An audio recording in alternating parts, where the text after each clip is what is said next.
My name is Alan Reeves. I'm 46 years old, and until 6 weeks ago, I was head of compliance at Halcyon Systems, a mid-sized enterprise software company based in Austin. I'd been with the company for 18 years, long enough to survive 2 rebrands, a merger, and one near acquisition that nearly gutted our legal team. Through it all, I stayed quietly, steadily because I believed in the work. I knew every control protocol by memory. I'd written half of them. 3 months ago, our CEO, Margaret Klein, announced her retirement. She was old school. No nonsense, bottom-line driven, but ethical to the bone. She'd built the company's culture around accountability and had a stubborn belief in checks and balances. Her replacement arrived the following month. Cameron Stokes, age 39, MBA from Wharton. Hired from a logistics firm in Chicago, where he'd tripled stock value in 18 months and left just before a labor investigation opened. The board called him dynamic. From day one, he made his presence known. Weekly town halls, slick slide decks about agility and modernization. Departments were renamed. Team leads shuffled. Veteran directors quietly pushed out. People smiled through it, but the silence in the elevators got heavier. Cameron asked to meet with me during his second week.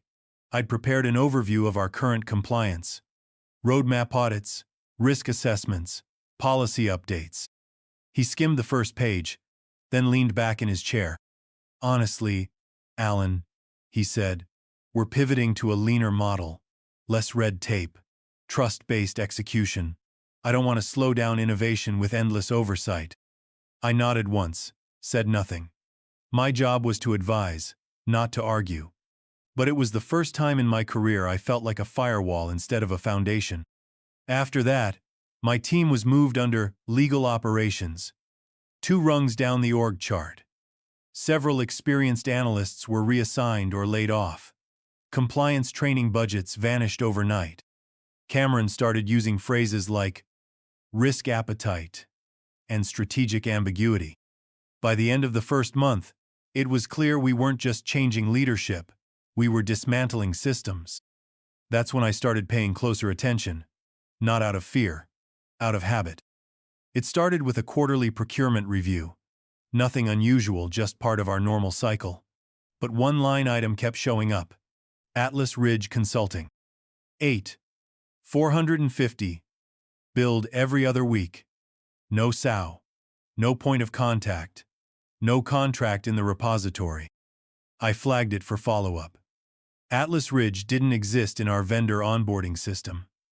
I checked their listed business address and industrial mailbox at a UPS store in Houston. Their website was one page with generic language about transformative enterprise solutions and stock photos pulled from Shutterstock. I called their listed number. Disconnected. I ran the payments against our approval logs. All were signed off by someone new, Zara Lynn, one of Cameron's hires from his last company. VP of Revenue Optimization. Her signature was on every invoice, but she hadn't attended a single compliance meeting. I brought it to our CFO, Neil McCreary. Veteran guy, sharp, usually steady. I'd worked with him for over a decade. "Just wanted to flag a vendor issue," I said during a one-on-one. "Atlas Ridge. The documentation's thin, and the paper trail doesn't add up." He barely looked at the spreadsheet. "It's approved spend," he said, tapping his laptop closed. Cameron's team brought them in. "Just marketing analytics. Nothing serious. You don't need to chase every 8-0 invoice." I let the moment hang, just long enough to register the shift. Neil never used to wave off compliance issues, especially not ones with ghost addresses and missing records. "Okay," I said. "Just wanted it on your radar." I didn't push. I documented the conversation, time-stamped it, and moved on. But I didn't stop looking. 2 days later, I found another pattern. Different vendor. North Shore Dynamic, same billing format. Same address block structure. Same timing. And both vendors had one thing in common. They didn't exist in our system until a month after Cameron started. Most people would have ignored it, chalked it up to modernization, chaos, or onboarding sloppiness. But I've worked fraud cases before. Sloppy is the first stage. I didn't know what was happening yet, but I knew what it looked like. Someone was laundering money, and they thought no one was watching. I started staying late, after most of the office had emptied out. Easier to work without glances over the shoulder or casual questions about why I was digging through 6-month-old invoices. The company VPN logs showed that Atlas Ridge had logged into our internal dashboard once just long enough to download usage data that could have been pulled from public tools. Nothing justifying bi-weekly payouts. The invoices themselves were formulaic. Same font, same vague descriptions, performance metrics analysis, brand sentiment optimization. They didn't match any deliverables we'd requested, nor any outcomes anyone could measure. I checked the EIN on one of the W-9s. It led me to a DBA filed in Delaware registered by a holding company. That holding company had a single listed officer, Colin G. Marchand. I stared at the name for a long time. Colin was Cameron's former college roommate. They'd launched a short-lived startup together in 2013 'd fast, but the LLC remained active. I'd seen the name once before in Cameron's LinkedIn history. Background noise, until now. I ran Colin's name through vendor records. No hits at first. Then I found him under a different LLC, Aeropine Strategyson, a one-time 22-0 consulting engagement dated the same week Cameron signed his contract. That opened the door. In the next 3 hours, I found 4 more vendors with similar markers. Recently registered. Thin digital presence. No points of contact. Each tied back, either through shared addresses or repeated bank routing numbers. Over the past 5 months, Halcyon had paid out just under $470, zero to vendors with no deliverables, no oversight, and no presence in our strategic planning sessions. It wasn't sloppy. It was precise. Just enough variance in billing dates and descriptions to avoid automated detection. I sat back, staring at the glowing spreadsheet, the scope of it settling in. This wasn't just a little favoritism or greasing the wheels for friends. It was structured siphoning. And if it continued unchecked, we wouldn't just be looking at fraud, we'd be looking at liability. I saved everything to an encrypted drive and closed the office at 11:43 p.m. That night, I didn't sleep. By Monday, I had a formal memo drafted and encrypted. 5 pages, labeled Privileged and Confidential. It included all the vendor documentation, EIN traces, payment schedules, and internal approval signatures. I followed our whistleblower protocol to the letter, submitted it through the secure compliance channel, addressed to legal and the board audit committee. Standard procedure dictated confidentiality. The board had a 7-day review window before executive escalation. It took 19 hours for Cameron to find out. He called me into his office the next morning. Early. Too early. He was already seated when I arrived, hands folded neatly on the table, a tablet in front of him. "Morning, Alan," he said, voice neutral. "Appreciate you coming in early." I nodded once and took a seat. Didn't ask questions. He tapped the screen. "I understand you've raised some concerns to the board." "So much for protocol." "I followed procedure," I said simply. "Of course," he replied, smiling without warmth. "Transparency is important to all of us." There was a pause. The kind that asks you to speak without directly telling you to. I didn't. "I want to be clear," Cameron said, leaning forward, "that this company is in a state of evolution. Some legacy systems, including old audit frameworks, may not reflect the pace we're moving at." I said nothing. He picked up a pen, rolled it between his fingers. "I'm sure you meant well, Alan. But if inaccurate or misinterpreted data reaches the wrong people, it could have consequences. For everyone." The message was clear. I wasn't being corrected. I was being warned. Anything else? I asked. He held my eyes for a beat too long, then smiled again. That'll be all. I stood and walked out without a word. Back at my desk, I opened the encrypted drive again. The data was clean. The timelines held. The connections were irrefutable. Cameron could smile, threaten, or posture all he wanted. But this wasn't a misunderstanding. It was a system, one I was now inside of, and a threat to. The fuse was lit. The only question was how long before it blew, and who they'd try to blame when it did. By the end of the week, my access started to change.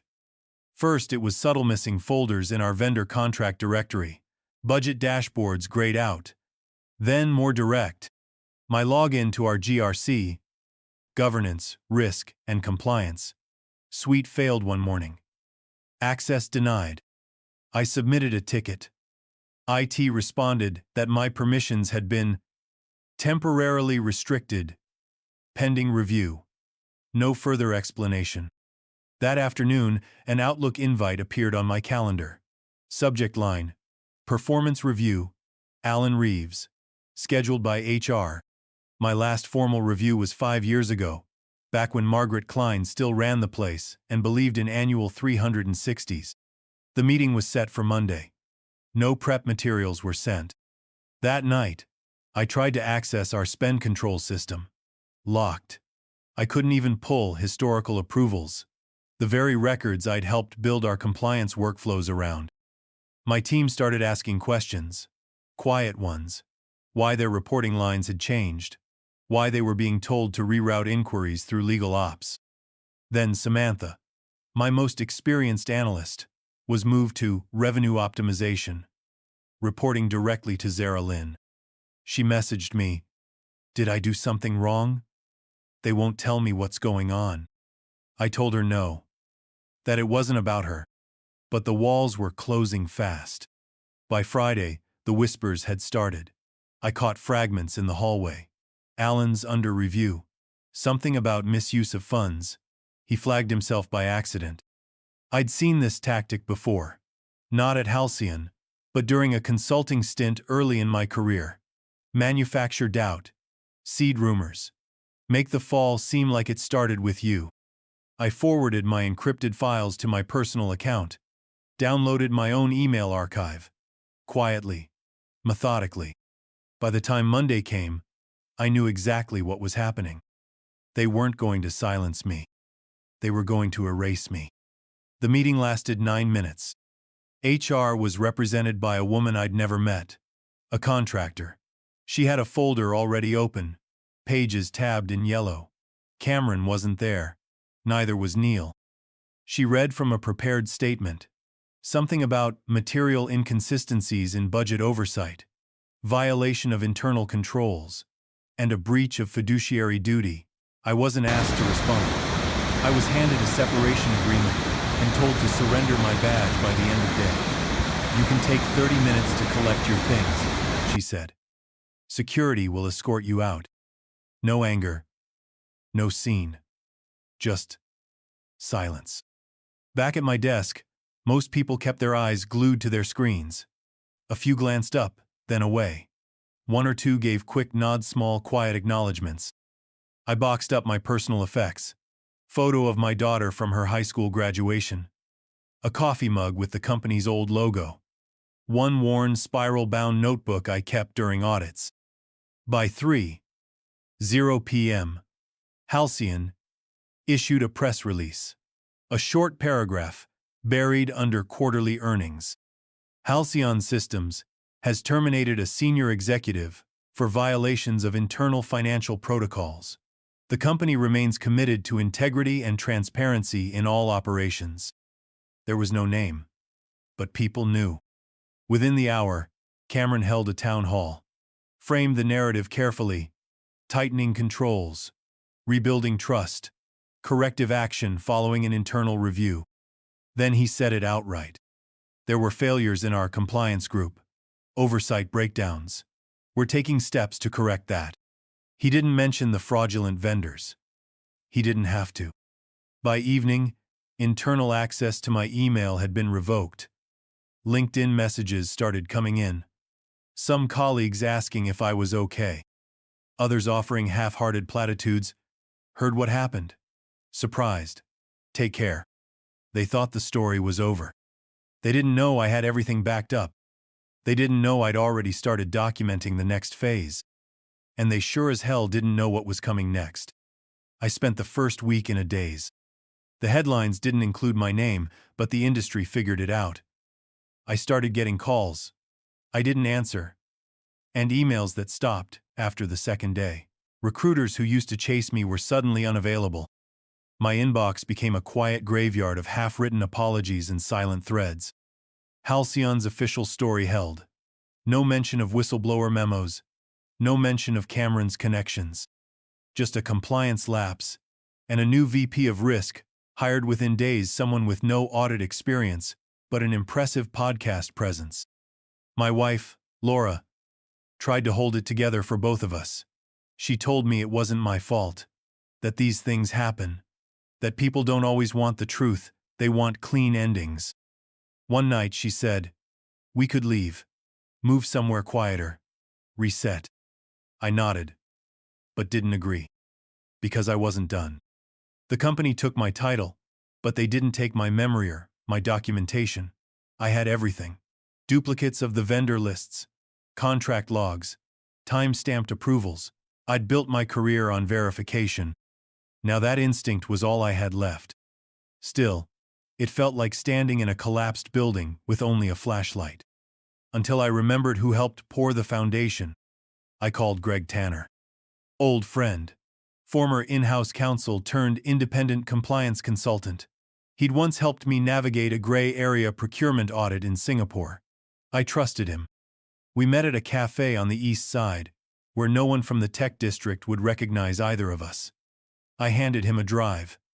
No introduction, just said, "This is what got me fired." Greg plugged in his laptop, scanned through folders silently. Spreadsheets, metadata trails, emails with timestamps that didn't match the official narrative, vendor registrations traced to LLCs with no legitimate address. "You need to go external," he said finally. "SEC, possibly IRS, or the press.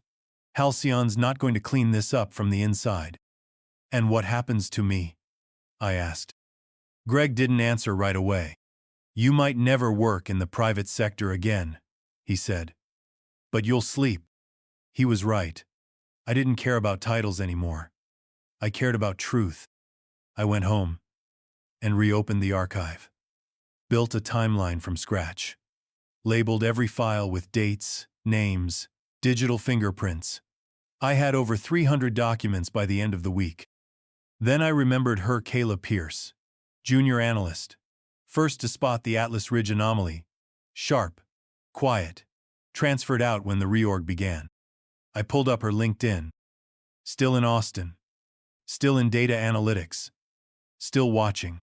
I sent her a message. "Need to talk. It's about Halcyon." "You were right." Kayla met me at a park halfway between her new job and mine, not that I had one. She looked different. Lighter, maybe. Not surprised to see me, but cautious. "I figured you'd reach out eventually," she said, sitting beside me on a bench beneath a linden tree. "I should have sooner," I replied. "You were the first to catch the Atlas Ridge invoice. You were right to question it." She shrugged. "Didn't do me much good. 2 weeks after I flagged it, Zara had me moved to a glorified reporting desk. Then one day my access just disappeared." I nodded. "Same thing happened to me. Only slower." Kayla reached into her bag and pulled out a flash drive. "I saved a few things before I left. Thought maybe someday someone would ask." We plugged it into my laptop at a library across town. No surveillance. No Wi-Fi. Just PDFs, spreadsheets, and raw data logs. What I'd already gathered lined up. Her files filled in gaps I didn't know existed, email chains between Zara and Colin Marchand, the Atlas Ridge consultant, referencing payment escalations and talking points in case audit pokes around. We reconstructed the full pattern over 3 long nights in her apartment. Halcyon had quietly paid out $4.2 million over 11 months to 6 Shell vendors registered under friends or proxies linked to Cameron and Neil. Payments were routed through separate bank accounts, approved by newly installed team members, buried under marketing or transformation initiatives.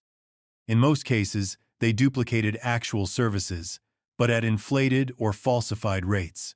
Just enough legitimacy to slide past lazy audits. It was systematic, intentional, criminal. And we had proof. I used a public library in San Antonio to send the first message. Encrypted. Anonymous. Directed to Rachel Levison, senior investigative reporter at the Business Ledger. She'd broken a biotech embezzlement case 2 years ago that led to 3 indictments. I sent her a one-line subject. Whistleblower. Tech firm. 4M plus in Shell payouts. I have the trail. Attached were 3 sample documents and an untraceable reply address. I didn't sleep that night. The next day, I filed a whistleblower complaint with the SEC. Attaching my documentation, I submitted a parallel report to the Texas Attorney General's Public Integrity Unit. By Friday, Rachel responded. This is real. Let's talk. Off record for now. We met twice. I provided timelines, evidence, and names minus Kayla's. She didn't ask for them. She knew how dangerous naming sources could be. 10 days later, it went live. Whistleblower silenced after flagging multi-million-dollar fraud at Halcyon Systems. The article was clean, precise, damning. It included anonymized quotes from compliance documents, screenshots of internal vendor approvals, and financial records showing overlapping payments routed to Marchand-affiliated firms. Cameron declined to comment. The board issued a statement saying they would investigate the matter thoroughly. It was a start. But I wasn't finished. The company denied everything. Within 24 hours of the article's release, Halcyon issued a formal press statement. We are aware of the baseless claims published by the Business Ledger. These allegations were made by a former employee terminated for cause and appear to be part of a personal vendetta.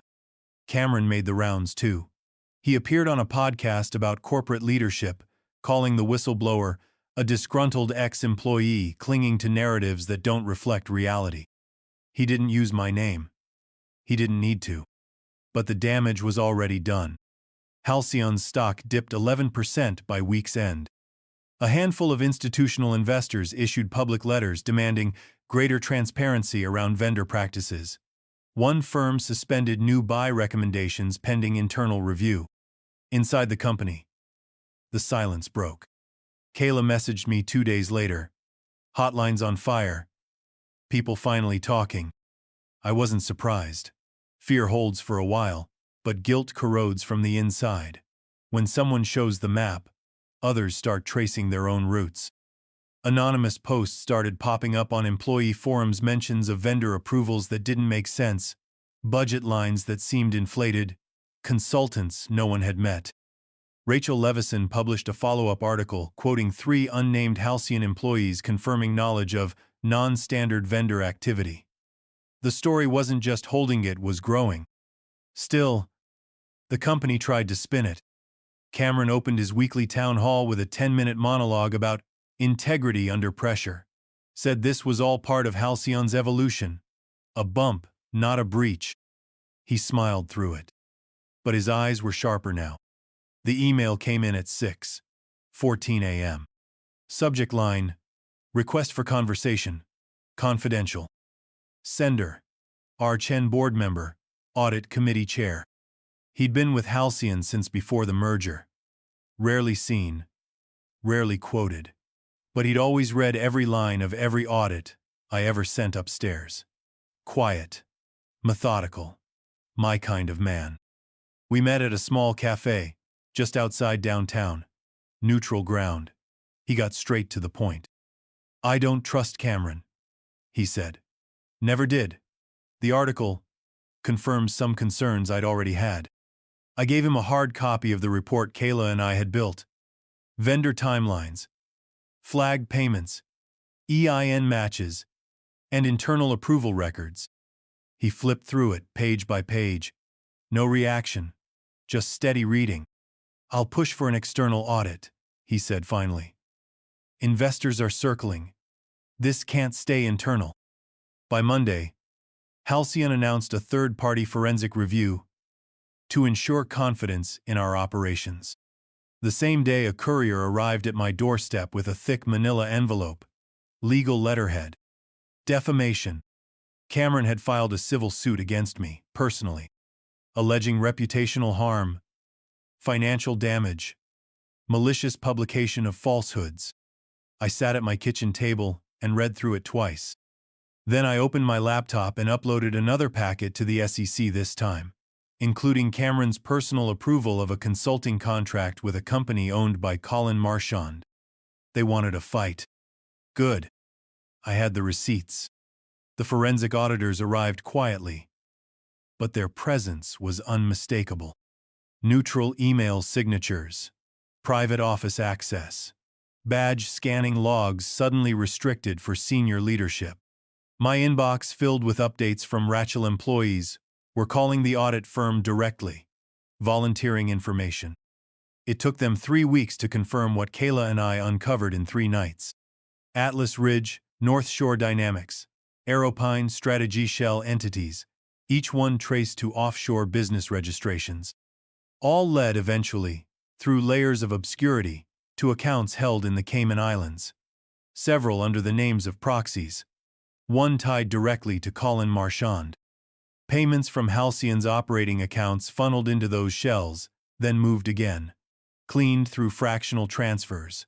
A classic wash pattern. Elegant in its simplicity, devastating in its implication. A confidential memo circulated among the board. Preliminary findings indicate systemic misuse of funds, fraudulent documentation, and executive-level authorization. It leaked within hours. Neil McCreary, CFO, announced his resignation the next morning.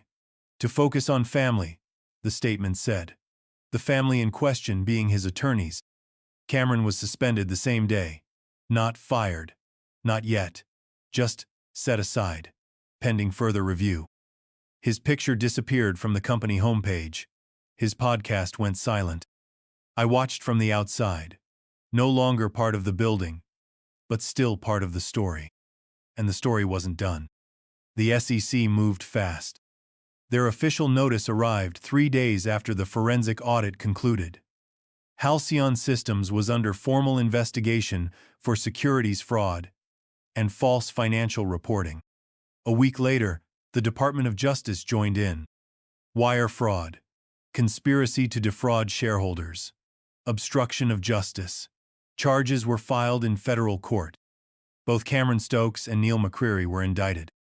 The indictment cited forged approval chains, backdated compliance logs, and personal financial gain through third-party consulting arrangements, most notably tied to shell companies they either owned or controlled through associates. My name appeared in the documentation, but only as the origin point of the audit trail. Internal whistleblower, they called me. No longer a rogue actor, now a verified source. 2 days later, I received a letter via certified mail. Halcyon Systems, v. Alan Reeves. Notice of voluntary dismissal. Enclosed was a signed, notarized statement from the board. We offer a formal apology to Mr. Reeves for any harm to his reputation or career resulting from statements previously issued by the company. His actions upheld the integrity of the compliance process and protected the interests of our stakeholders. No cameras, no press release. But it was real, and it was enough. The offer came through legal channels. A 7-figure settlement. No NDA. No clawbacks. Clean. Attached was a letter from the interim board chair, acknowledging the damage done to me, to the company, to the people who tried to do their jobs and were pushed out for it. There was more. They wanted me back. An executive advisory role, reporting directly to the board. Full authority to overhaul Halcyon's compliance structure from the inside out. Autonomy. budget, power. It was the kind of role I dreamed about in my 20s before I learned that titles don't always equal trust, and systems are only as strong as the people willing to defend them. I read the proposal twice, then declined the job. Not out of bitterness. I wasn't interested in revenge anymore. But I couldn't walk back into a building that had burned me and pretend it was just business. I accepted the settlement. Quietly. No press. No statements. Just a wire transfer and a thank you from a company that had once tried to erase me. With that money, I started something new. Redline Integrity Foundation, a nonprofit for corporate whistleblowers, legal resources, risk consulting, media guidance, a place to go when HR becomes a threat instead of a shield. Kayla came on board as Director of Data Investigations. Greg, my lawyer friend, helped build out the legal referral network. The inbox filled faster than we expected. Some were like Mehmed career professionals trying to do the right thing. Others were junior analysts, interns, even office managers who'd spotted something and didn't know what to do next. We helped them, and we kept receipts. 6 months later, I got an invitation from the Senate Finance Subcommittee on Corporate Ethics. They were holding a hearing on whistleblower retaliation and systemic fraud in tech firms. They wanted me to testify. Capitol Hill was colder than I remembered. I wore a dark suit, no tie, and carried a single folder-me original memo to Halcyon's board, untouched. When they called my name, I stepped forward. The room was bright and quiet. Cameras everywhere. Senators looking down from the dais. I cleared my throat and began. My name is Alan Reeves. I was head of compliance at Halcyon Systems. I reported fraud. I was fired. This is what happened next. No anger. No tremble. Just the truth. And this time, everyone was listening. This story was intense. But this story on the right-hand side is even more insane.